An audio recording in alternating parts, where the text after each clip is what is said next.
He didn't get that rebound. He didn't get that block. He didn't get that steal because he shut the play down before any of that could even happen.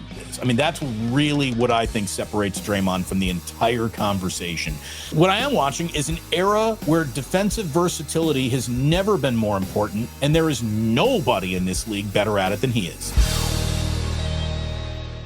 How good were Curry, Butler, and Draymond last night? The trio basically did it all. They scored 92 of the 134 points. The three of them grabbed 26 of the 49 rebounds. They dished out 24 of the 29 assists that the Warriors had in the game. They gaffled 10 of the 11 steals in the game, and all three went a combined 24 of 24 from the free throw line.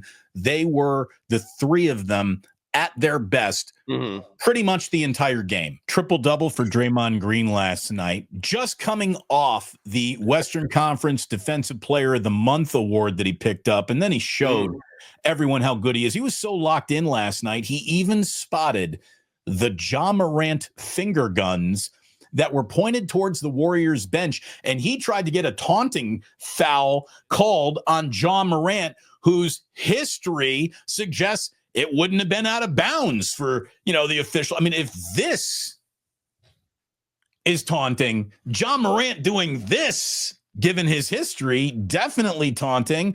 I don't think they got the call, but guess what? Shams just reported before we started that the NBA is going to look into that gesture made to the Warriors bench. And I'll tell you, the Memphis Grizzlies would be a hell of a basketball operation if a few guys on that team could just grow the fuck up. Yeah. Thank God they can't. Thank God they can't. The rest of the NBA is very lucky that Ja Morant keeps it parked on stupid, that Jaren Jackson, you even heard Draymond call out Jaren Jackson Jr. saying, like, that guy's been in the league too long to pick up these garbage fouls that has him fouling out of the game. He's got to lock in better. Desmond Bane is a freaking headache, just the T-Rex arms trying to start shit with Stephen Curry. I don't know if you saw that last night. Yeah, Stephen. Yeah, sorry, that was weird. I don't know why impersonated. Yeah, I mean, it is. I don't think some guy doing this. It doesn't really offend me. I think it's stupid, but Ja's got priors, and this is why we are our reputations, boys and girls. Have a good reputation, and Ja doesn't. So we'll see what comes of that, but. Man, Draymond has just been playing great basketball. I mean, really, one of the best months of a very long career is what we just saw. The Jimmy Butler trade not only breathed life into the Warriors, but it feels like it really resurrected Draymond specifically. There was a play in last night's game where Draymond, I'm trying to think of the best way to describe this. It was like Professor X level communication between Draymond and Steph. Telepathy.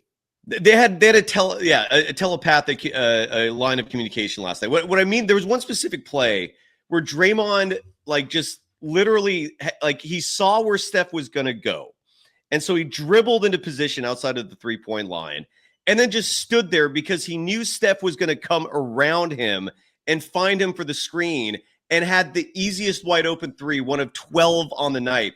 And I don't know if you remember that play or if the audience remembers that play, but it was so poetic on a basketball court. It was borderline perfect. And Draymond Green, I'm glad he won that Defensive Player of the Month award. I hope the NBA does him right and does justice by giving him his second Defensive Player of the Year award, because his resume deserves a lot more than one. Going back to that game last night between the Nuggets and the Timberwolves, one of the parts of it at the very end that just was cringe for me was seeing the Minnesota Timberwolves defense. Side note, Minnesota was willing to give that game away. Chris Finch was making just dumbass mistakes left and right. And I don't know if this was a mistake, but I just thought of that. In this particular instance, though, Rudy Gobert, a 4-time Defensive Player of the Year, was not good enough to be on the court for a final defensive play. Denver's last offensive possession did not feature Rudy Gobert on the court, yet he has 4 Defensive Player of the Year awards. Yet he's not good enough to be on the court for the most important defensive possession for the Timberwolves in a huge game. That is a crime. And you figure they're going to be running something through Jokic, and he can't Jokic destroys him.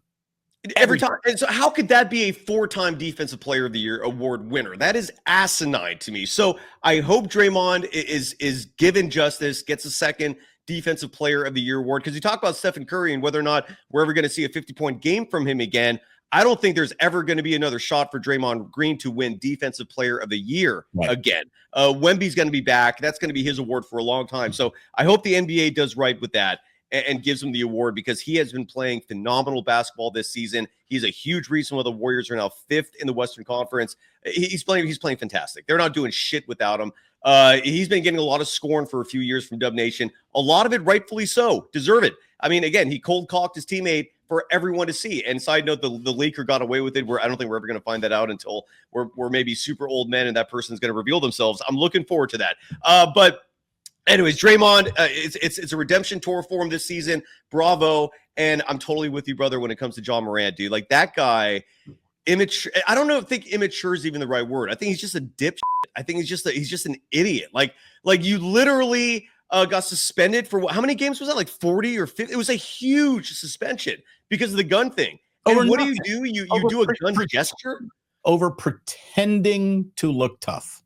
Dude, insane. He just doesn't get it. He does not get it. I was about to literally think, oh wow, he's growing up. He's not dunking the ball as much. He's not risking his body as much. So to make himself available for Memphis more. Side note, how is that working out? He's a spectacular talent, but in between his ears, that guy will never be. He'll never be the leader on a championship team. No, he's in that way, he's a lot like Kevin Durant. He will never be a leader on a championship team. He might be on a championship team, but he won't lead them there. What is basketball IQ? It is Draymond's anticipation of the play that's about to happen, and he shuts off the faucet before the water even starts to run. So that's maybe why he didn't get that rebound. He didn't get that block. He didn't get that steal, because he shut the play down before any of that could even happen. And for somebody who, again, a lot of the time, I always felt that Draymond is the ultimate litmus test for, do you know basketball? People who know basketball understand Draymond's value intrinsically. People who don't know basketball could easily be fooled, because he's not a stat sheet stuffer in any fashion. Well, I will tell you, man, there is... we need to classify things to really reach the right way to frame something. And, greatest defensive player of all time. That's I'm not there yet. Mouthful, right? I mean, we got the Dikembe Mutombos, the Hakeem Olajuwons. I'm going to tell you right now, there's a dude named Michael Jordan who's going to take that ball from you every single time he wanted to.